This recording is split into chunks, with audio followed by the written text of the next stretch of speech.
Welcome to solverfy. Okay, we've got a couple 7-membered rings, which I'm not the best at drawing, but I can draw them. So let's see what we can do here.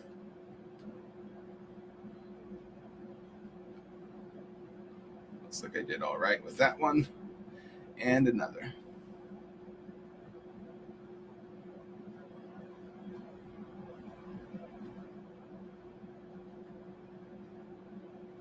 Looks like I did all right here as well. Okay, so in this case, we've got a double bond there and a wedge to a methyl there.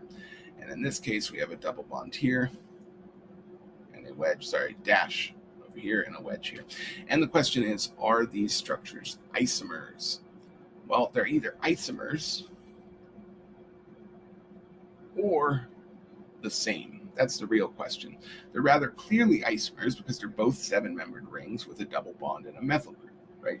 So if they have the same molecular formula, they're going to be isomers unless they're the same molecule, in which case by definition they can't be isomers because being the same is more important. So the real question is, are these the same molecule or different molecules? And so the way I would conceptualize thinking about this is visualize flipping this molecule over, right? Let's say this is the top face that we're seeing, right? We're looking down at the top. Well, we want to see what the bottom face looks like underneath there, right? And if we do flip this molecule over, right, what's going to happen is that it's going to look exactly the same as this molecule, right? Because this carbon will end up here, while this ends up down here. This carbon will end up over here, and what was previously a dash will become a wedge. So that's one way of thinking about it. We can think about geometrically flipping the molecule over. We could also build a model with a model kit of either molecule and see. But then the final way to think about it would be to determine what the stereochemistry is of this carbon, because if they are the same absolute configuration, then we know that the molecules have are the same molecule, right? So let's consider then that this has a hydrogen in the back, and let's go ranking the priority of the various substituents on this carbon. We know hydrogen is going to be the lowest.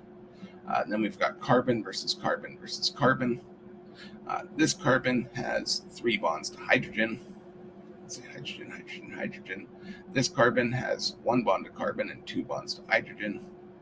And this carbon, whenever there's a double bond, we count that as 2 bonds to carbon. So this is going to be carbon, carbon, hydrogen, right? So in terms of priority, 2 carbons is better than 1 carbon, which is better than no carbons. So we're going to say that's the highest priority. This is the second, and this is the third.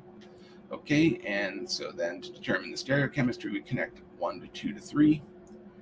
And since the lowest priority substituent is the back, and connecting 1 to 2 to 3 is counterclockwise, so we say lowest in back, counterclockwise, that means it's S. Okay, now let's look at this stereocenter. In this case, we know that because methyl is in the back, hydrogen must be in the front. And let's rank our substituents. Well, we've kind of already done that. We know the carbon with the double bond is 1. The carbon without the double bond that's part of the ring without the double bond is 2. We know that the methyl group is 3 and the hydrogen is 4.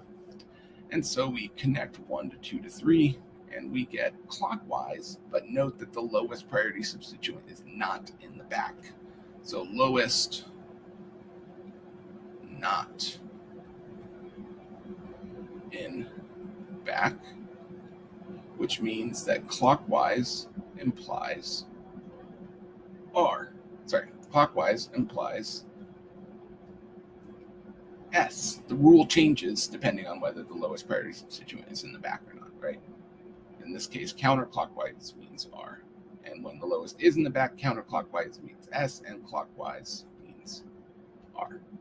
All right, so we've established that this is the S stereoisomer.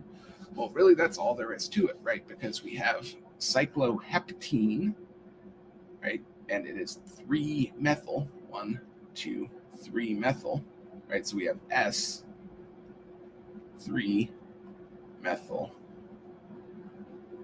cycloheptene.